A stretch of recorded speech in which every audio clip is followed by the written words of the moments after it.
नमस्कार. आज आपण रक्षाबंधन स्पेशल रेसिपी बनवत आहोत, कोकोनट लाडू. खरं सांगायचं झालं तर पहिल्या प्रयत्नात कोकोनट लाडू करताना मिश्रण कोरडं वाटलं की रेसिपी फेल होणार. पण मग काय कल्पना सुचली, घरचं कंडेन्स मिल्क बनवायचं.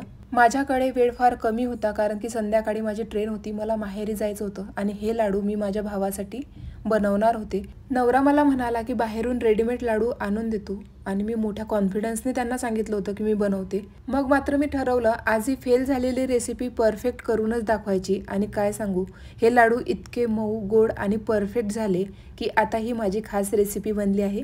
कधी कधी चुका आपल्याला नवीन गोष्टी शिकवतात. तुम्ही कधी अशा प्रयोगात यशस्वी झाला आहात का? आजपर्यंतची माझ्या यूट्यूब जर्नीमधली ही पहिली रेसिपी आहे की जी फेल होता होता एकदम परफेक्ट झाली.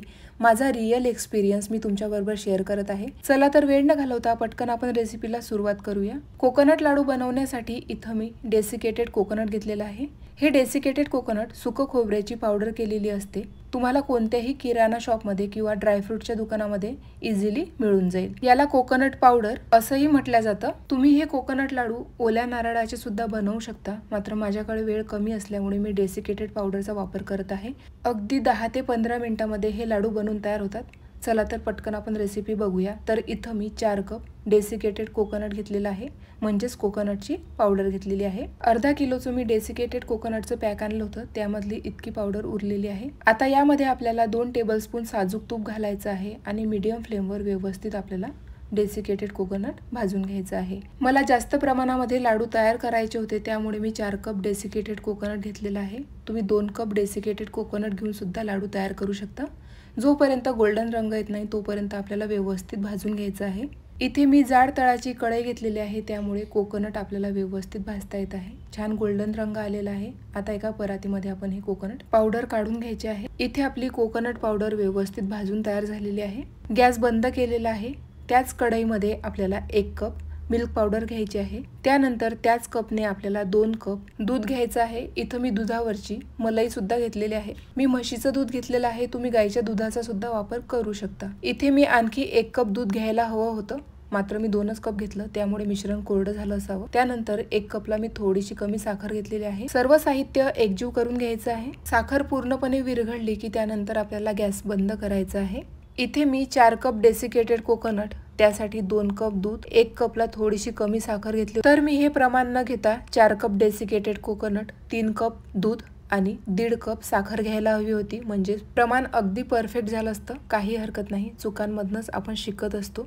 आता साखर पूर्णपणे विरघळलेली आहे, तर यामध्ये आपल्याला भाजलेलं डेसिकेटेड कोकोनट पूर्ण टाकायचं आहे. व्यवस्थित सर्व साहित्य एकजीव करून घ्यायचं आहे. 1 ते 2 मिनिट मी सर्व साहित्य व्यवस्थित मिक्स करून घेतलं, तरी सुद्धा ते परफेक्ट दिसत नव्हतं. तेव्हाच मला कळालं की माझं प्रमाण चुकलेलं आहे. आता हे मिश्रण पूर्णपणे कोरडं आणि रुक्ष वाटत होतं. मग मी विचार केला, थोडं मलाईसारखं काहीतरी गोड मौसर घातलं तर. घरच्या घरी सोप्या पद्धतीने आणि बाजारातल्या कंडेन्स मिल्क म्हणजेच मिल्कमेडच्या तोडीस तोड अशी घरगुती रेसिपी जी मी स्वतः तयार केली. त्यासाठी काय काय साहित्य लागणार आहे ते बघूया. मिक्सरच्या भांड्यामध्ये 1 कप मी मिल्क पावडर घेतलेली आहे.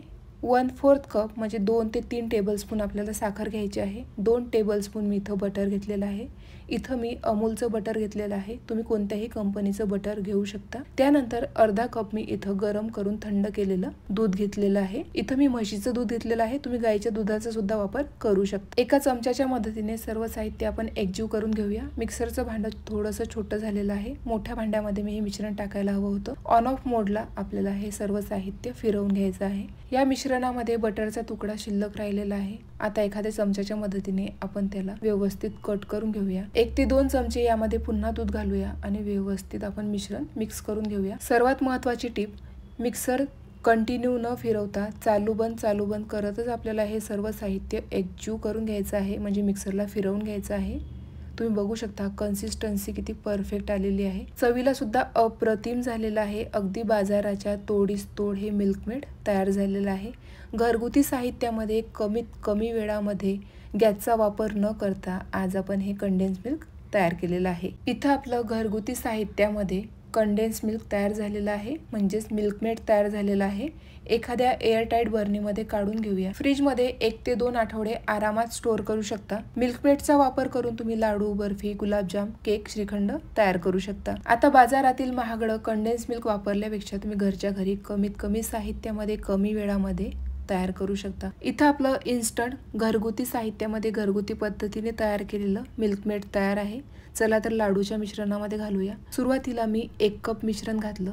त्यानंतर लाडूचं मिश्रण मी व्यवस्थित मिक्स करून घेतलेलं आहे. पुन्हा 1 ते 2 टेबलस्पून मी मिल्कमेड घातलं. गॅस मी ऑन केलेला आहे. गॅसची फ्लेम आपल्याला लोच ठेवायची आहे. पुन्हा आपल्याला 2 ते 3 मिनिट सर्व साहित्य एकजीव करून परतून घ्यायचं आहे. इथं आपलं कोकोनट लाडूचं मिश्रण परफेक्ट तयार झालेलं आहे. या मिश्रणाचे लाडू आपल्याला बनवता येतील. त्यानंतर मी 1 मोठा चमचा वेलची पावडर घातलेली आहे.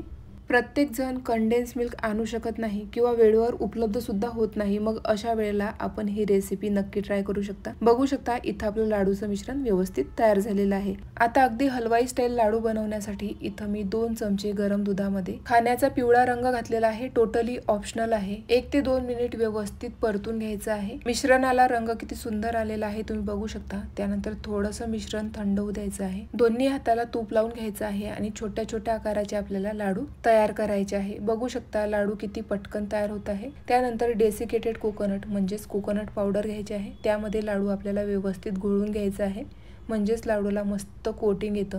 गरम असतानाच आपल्याला हे लाडू तयार करायचे आहे आणि कोट करून घ्यायचे आहेत. परफेक्ट कोटिंग आपल्या लाडूला बसतं आणि अगदी हलवाई स्टाईल जबरदस्त चवीचे कोकोनट लाडू आपल्याला तयार करता येतात, तेही घरच्या घरी. अशाच पद्धतीने मी सर्व लाडू व्यवस्थित तयार करून घेणार आहे. तुम्हाला हव्या त्या आकारामध्ये छोटे मोठे लाडू तुम्ही तयार करू शकता. लाडू आणखी आकर्षक सुंदर दिसण्याकरता आपण डेसिकेटेड कोकोनटमध्ये व्यवस्थित कोट करून घेणार आहोत. कोणी म्हणणार नाही की हे लाडू तुम्ही घरच्या घरी तयार केले. दुधाऐवजी कंडेन्स मिल्क वापरले तर लाडू आणखी चविष्ट आणि सॉफ्ट होतात. एका वेळेला 3 ते 4 लाडू तयार करून तुम्ही अशा पद्धतीने कोट करू शकता. म्हणजे एकट्याने जरी तुम्ही लाडू बनवत असाल तरी पटापट हे लाडू बनवून तयार होतात. अगदी 10 ते 15 मिनिटांमध्ये अगदी परफेक्ट चवीचे हे लाडू तयार होतात. अशा पद्धतीने मी सर्व लाडू तयार करून घेतले आणि व्यवस्थित कोटसुद्धा करून घेतले. तुम्ही बघू शकता अगदी एकसारखे आपले लाडू तयार झालेले आहेत. बरोबर इथं 45 ते 50 लाडू तयार झालेले आहेत. लाडू आणखी सुंदर आणि आकर्षक दिसण्याकरता 1 चमचा दुधामध्ये मी थोडासा पिवळा रंग घातला. त्यानंतर कॉटनच्या मदतीने आपल्याला अशा पद्धतीने लाडूला व्यवस्थित रंग लावायचा आहे. एकसारखा रंग लागतो. इथं मी फुलवात घेतलेली आहे, त्यामुळे एकसारखा रंग आपल्या लाडूला व्यवस्थित लागतो. इथं तुम्ही हिरव्या रंगाचा सुद्धा वापर करू शकता. रंगाऐवजी तुम्ही केशर दुधाचा सुद्धा वापर करू शकता. माझ्याकडे केशर संपली होती त्यामुळे मी स्किप केलेली आहे. इथे मी पिस्त्याचे काप आणि गुलाबाच्या सुकलेल्या पाकळ्यांनी लाडू छान डेकोरेट करून घेणार आहे, म्हणजेच गार्निश करून घेणार आहे. सुकलेल्या गुलाबाच्या पाकळ्या व्यवस्थित सेट होण्याकरता चाकूच्या मदतीने अशा पद्धतीने आपल्याला व्यवस्थित सेट करून घ्यायच्या आहेत, म्हणजेच त्या खाली पडणार नाही. तुम्ही बघू शकता गुलाबाच्या पाकळ्या मी व्यवस्थित स्टोअर करून ठेवलेल्या आहेत. अशा पद्धतीने आज आपण रक्षाबंधन स्पेशल कोकोनट लाडू तयार केलेले आहे. लाडू बनवताना जेव्हा मला समजलं की माझं प्रमाण चुकलेलं आहे, खरं सांगायचं झालं तर मला घाम फुटला होता, कारण माझ्याकडे वेळ कमी होता आणि हे लाडू मला माझ्या भावासाठी घेऊन जायचे होते. मग मी घरगुती साहित्यामध्ये कंडेन्स मिल्क बनवलं, म्हणजेच मिल्कमेड बनवलं. यामुळे हे लाडू अगदी परफेक्ट झाले आणि आता ही रेसिपी माझ्या खास गोड आठवणीचा भाग बनली आहे. बघू शकता लाडू किती सुपर सॉफ्ट, मस्त रसरशीत आणि एकदम चविष्ट झालेले आहेत. टेक्स्चर सुद्धा जबरदस्त आलेले आहे आणि दिसायला तर अप्रतिम दिसत आहे. फ्रीजमध्ये 5 ते 6 दिवस आरामात टिकतात. एकदा या पद्धतीने तुम्ही कोकोनट लाडू नक्की ट्राय करा. जर तुम्हाला आजची रेसिपी आवडली असेल तर नक्की लाईक करा, कमेंट करा आणि अशाच मस्त नवनवीन रेसिपीसाठी योगिताज किचन स्टोरीला सबस्क्राईब करायला मात्र विसरू नका. तुम्हा सर्वांना happy Rakshabandhan. Thank you for watching. भेटूया मस्त नवीन रेसिपी सोबत.